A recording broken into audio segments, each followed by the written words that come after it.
on the wedding night. I am the vine, you are the branches. If you remain in me, and I in you, you will bear much fruit. Apart from me, you can do nothing. John 15:5. When I was single, I thought it was important to choose the right man to be my husband. At that time, I was far from obedient, quite selfish, not apt to serve others, and a little cold. I didn't even give a chance to any guy who was the firstborn in his family because I did not want to live with my parents-in-law. And one day, I met a guy who said he was the youngest. His overall condition and situation seemed pretty acceptable to me. He must have thought the same about me too, because on our seventh date he proposed. I said yes, thinking that he would be a blessing to me. We hurriedly prepared to get married, and everything worked out smoothly. Incheon Olympus Hotel, room number 209. That's where we spent our first honeymoon night. Although my husband laughs at me for remembering such a trivial thing, that place is unforgettable for me. As soon as we entered the hotel room, he went into the bathroom to take a shower. My heart was pounding with excitement and happiness as I was waiting for him to come out. When he finally came out, I took a shower as well, and then we sat at the table. Filled with anticipation for romantic words, I looked into his eyes. He hesitated. I smiled at him. After a few moments of silence, he looked into my eyes and said with a determined look, "My mother will live with us." That was completely opposite of what I expected to hear. For some reason, I felt extremely disappointed, resentful, and deceived. This surely is not a blessing. This is not right. The feeling I felt at that moment was like buying something I like, finding out it is not what I had wanted, taking it back to the store for a refund, and being told that a refund is not possible. His wish was also his mother's.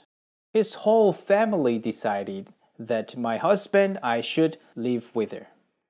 My thoughts or opinions were completely out of consideration, because I also felt the sense of filial duty as a daughter-in-law I could not refuse.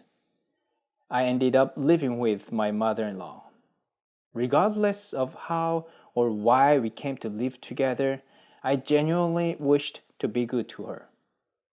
As I lived with her, I keenly realized how much of a wicked and selfish person I was. There was no love in my heart. I struggled between hatred and the sense of responsibility. Then one day, a thought came into my conscience. You cannot fulfill your filial duty by your own power. That's why it is written in the Ten Commandments. I knew right away that it was the voice of Jesus. He was talking to me. Being a good daughter-in-law was not something that can be done by forcing yourself with a sense of duty. It was only possible when God was with me. When I realized that, a huge burden was removed from off my chest.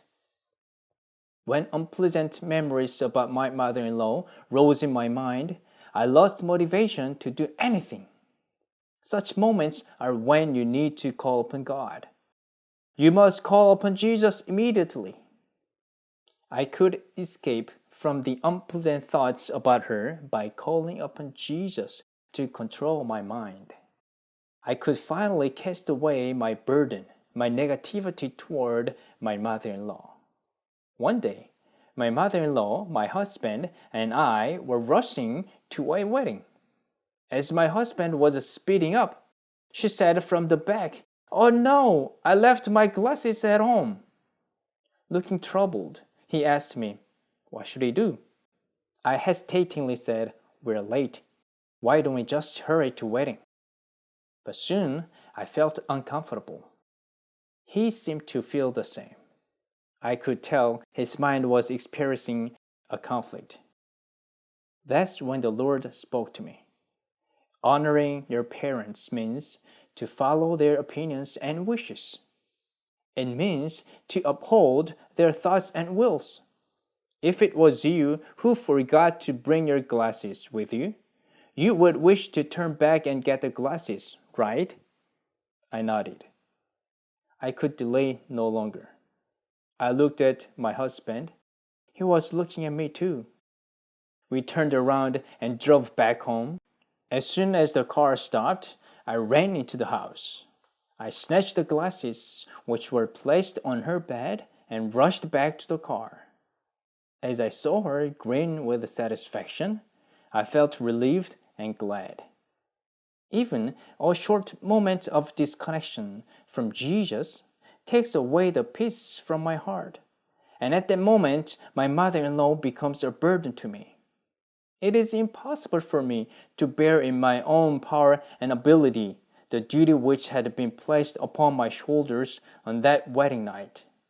Even today, 30 years into our marriage, I can bear the duty only when the Lord gives me the power.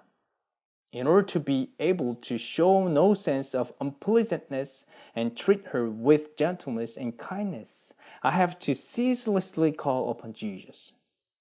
When I successfully manage to remain calm by the grace of the Lord, satisfaction and joy fill my heart.